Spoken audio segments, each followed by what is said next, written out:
El otro día, mientras descansaba un rato frente al ordenador, me saltó una recomendación por casualidad, una recomendación de YouTube. Hice clic y casi por inercia me quedé absolutamente hipnotizado. Era un vídeo sobre una criatura diminuta de apenas 1 centímetro de longitud.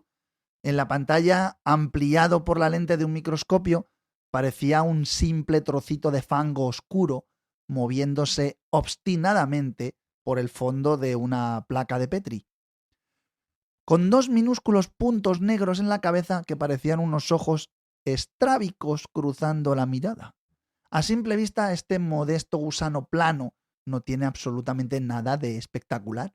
No posee el vuelo majestuoso de un águila real, ni el tamaño imponente de un elefante asiático, ni el plumaje hipnótico de un ave del paraíso.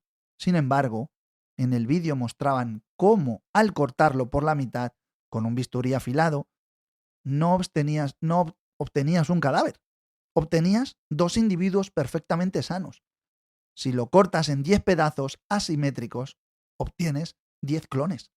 Es un animal que no envejece, que se ríe de las amputaciones traumáticas y que guarda en su genoma secretos que podrían revolucionar para siempre la medicina humana. Así que hoy vamos a hablar de la planaria, el gusano inmortal y la memoria decapitada.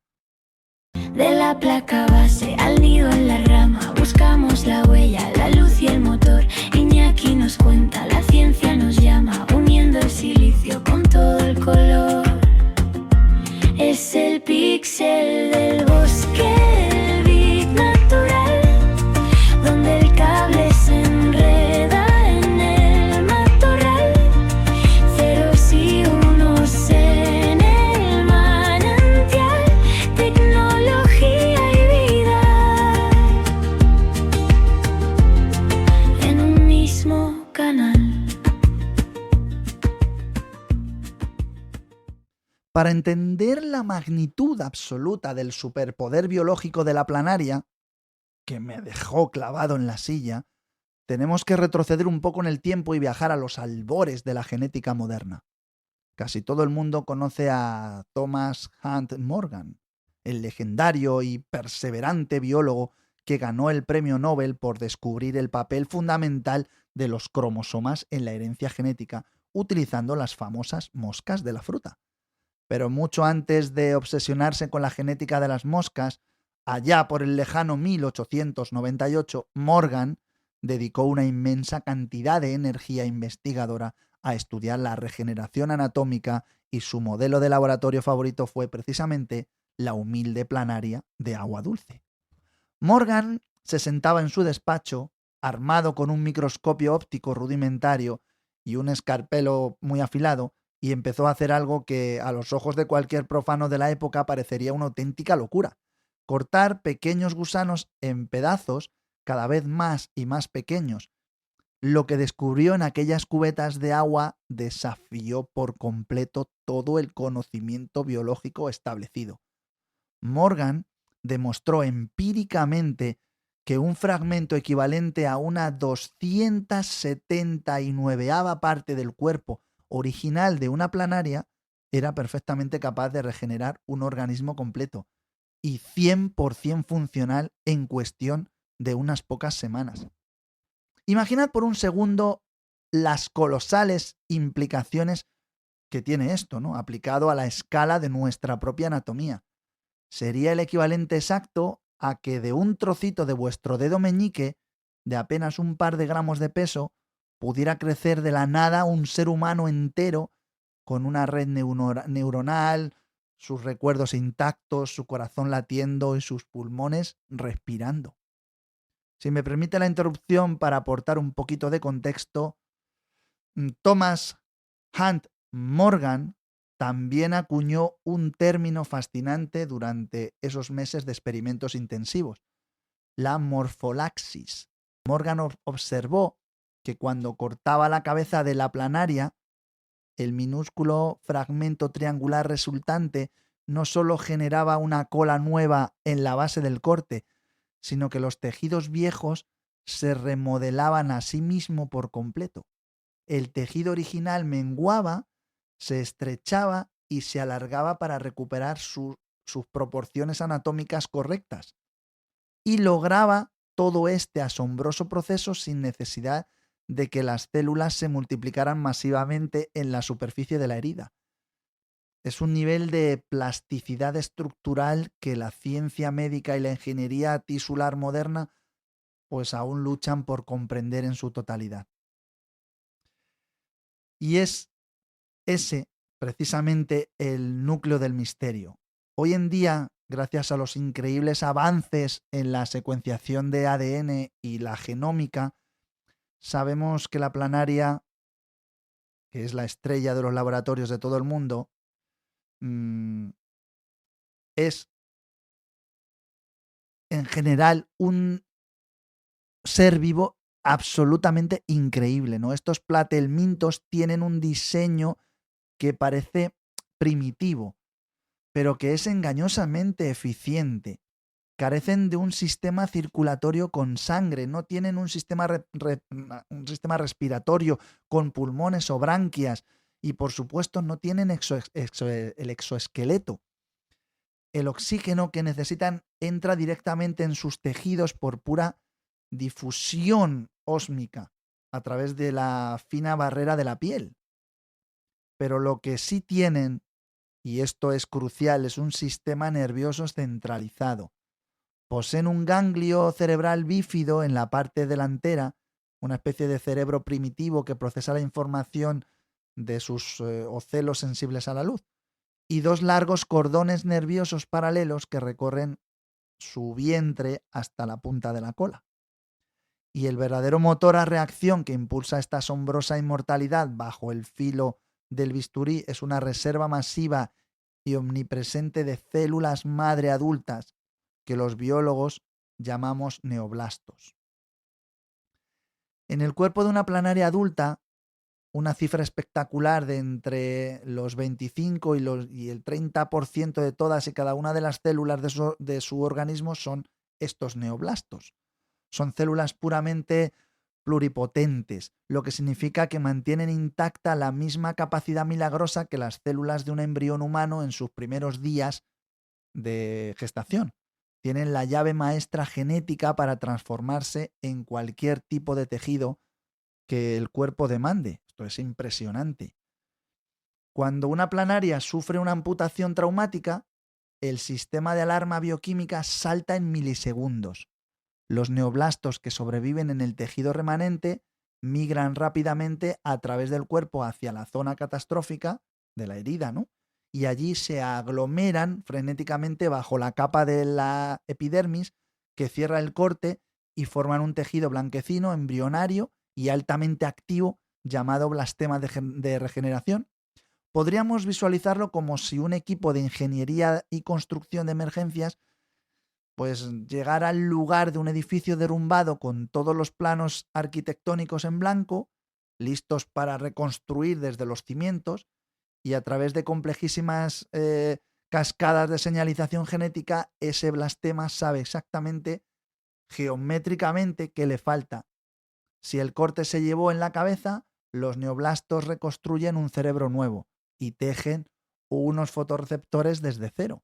Si falta la cola, reconstruyen un tracto digestivo tubular nuevamente perfecto, como el anterior.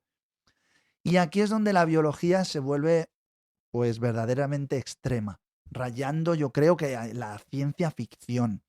Las planarias de esta especie no solo utilizan este mecanismo celular para sobrevivir a los niveles accidentales, ¿no?, del ecosistema, lo utilizan de forma activa para reproducirse asexualmente. Digamos que en un proceso biomecánico conocido como la fisión transversal. Cuando una planaria alcanza un tamaño óptimo de en torno a 1 centímetro y las condiciones ambientales son favorables, simplemente segrega una especie de mucosidad pegajosa y adhiere firmemente su cola al fondo. Una vez anclada, comienza a avanzar con la parte delantera de su cuerpo utilizando sus pequeñitos cilios, estirándose lentamente como si estuviera hecha de goma elástica hasta que la tremenda tensión mecánica hace que su propio tejido se desgarre violentamente por la mitad, justo por la línea que queda detrás de la faringe. Es una imagen sencillamente brutal, desde el punto de vista humano, ¿no? Te partes físicamente en dos a propósito para tener descendencia. La mitad delantera original, que de repente se ha quedado sin sistema digestivo ni cola, se aísla, activa sus neoblastos y va a regenerar su parte posterior. Y la mitad trasera, que no tenía cabeza, es decir, carece de fotorreceptores y lo más importante, tampoco tenía cerebro, pasea tranquilamente a ciegas por el fondo durante varios días, no entra en pánico ni muere, simplemente espera pacientemente mientras sus células, esas células madre, construyen un cerebro biológico completamente nuevo y también funcional a partir de la nada. Este mecanismo de clonación constante nos lleva inevitablemente al denso concepto biológico del envejecimiento celular. El problema evolutivo que tenemos los vertebrados es que cada vez que una de nuestras células somáticas se divide para renovar un tejido, los telómeros, las protecciones de los extremos de los cromosomas, que son esos telómeros, se acortan un poco. Cuando el telómero se vuelve críticamente corto, la célula envejece y muere. Sin embargo, tras analizar el genoma, los científicos descubrieron con bastante estupor que las planarias no se reproducen de forma sexual y entonces mantienen una actividad de las enzimas de la telomerasa tan brutalmente alta y constante en sus células madre adultas que son capaces de reparar y alargar esos telómeros continuamente. Sus células literalmente podemos decir que no envejecen. Podrían, en la teoría biológica más estricta, vivir para siempre.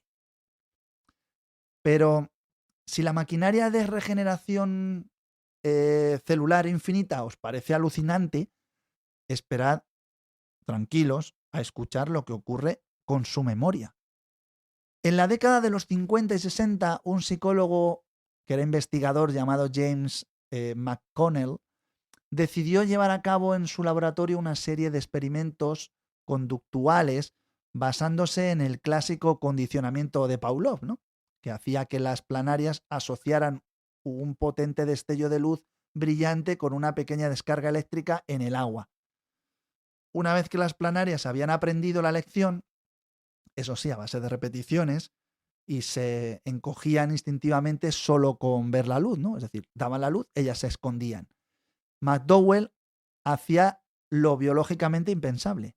Cogía un bisturí y las decapitaba sin piedad. Semanas después, la cola de estos individuos había regenerado una cabeza completamente nueva, con un cerebro 100% virgen. Cuando el nuevo animal estaba completo, McDowell lo sometía nuevamente a las pruebas de luz. Y de forma escalofriante para la neurociencia de la época, la planaria con el cerebro recién estrenado recordaba perfectamente el entrenamiento previo. ¿Cómo es posible eso? En realidad, como era de esperar, en un mundo académico reacio a los cambios de paradigma tan bruscos, fue objeto de burla generalizada, ¿no? Y la ciencia oficial decidió aparcar estas increíbles teorías durante casi medio siglo. No obstante, el método científico siempre es bastante tozudo. 55 largos años después, en el 2013, un equipo de investigadores de la Universidad de Tufts, liderado por Michael Levin y Tal Somat, espero haberlo pronunciado bien, decidió reabrir un poco este expediente X biológico, utilizando tecnología de vanguardia, hoy en día ya un poco más moderna.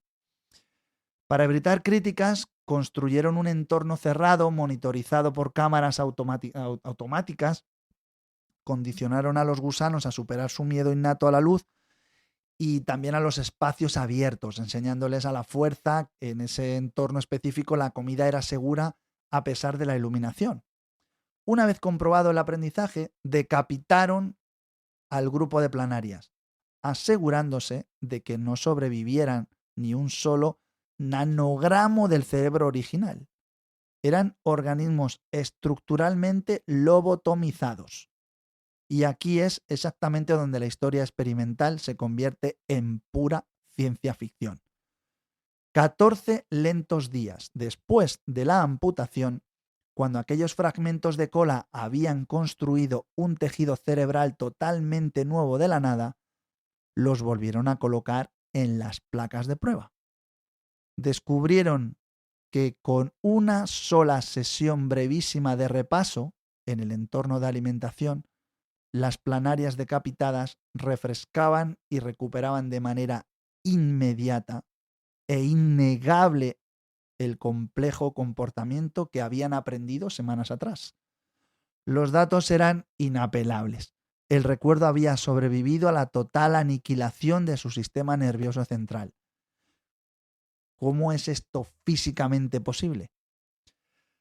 Bueno, los científicos barajan posibilidades perturbadoras para la genética. Una hipótesis es que la inmensa población de neoblastos madre en la cola ya hubiese absorbido y contuviera esa memoria codificada de una forma epigenéticamente en sus núcleos, ¿no?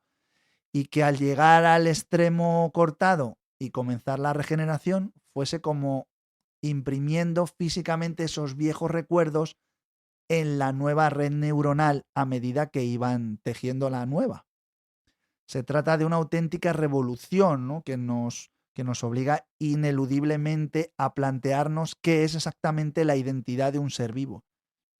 La insignificante planaria de 1 centímetro nos insinúa que la memoria vital de un organismo podría ser un holograma químico distribuido en la totalidad de sus tejidos, y no solo en un vulnerable disco duro centralizado en la cabeza, como nos pasa a nosotros.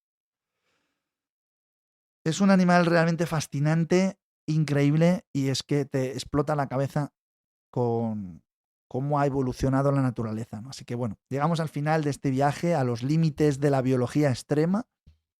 Resulta a la vez fascinante y una verdadera cura de humildad darse cuenta de que una criatura tan minúscula que se arrastra silenciosamente por el fango de nuestros arroyos guarda secretos de inmortalidad y memoria que nuestra ciencia apenas empieza a rozar. Así que bueno, gracias a todos de corazón por acompañarme en este episodio más y mantener viva la curiosidad esta que os trae nuevamente y semana tras semana aquí. Y muchísimas gracias porque vuestra historia, que no se puede clonar, es importantísima para mí. Cuidaos mucho y sobre todo nos escuchamos en el próximo Píxel. El bosque te observa, el píxel se apaga, pero la aventura no tiene final. Guarda la copia, que nada se deshaga. Nos vemos muy pronto en el mundo.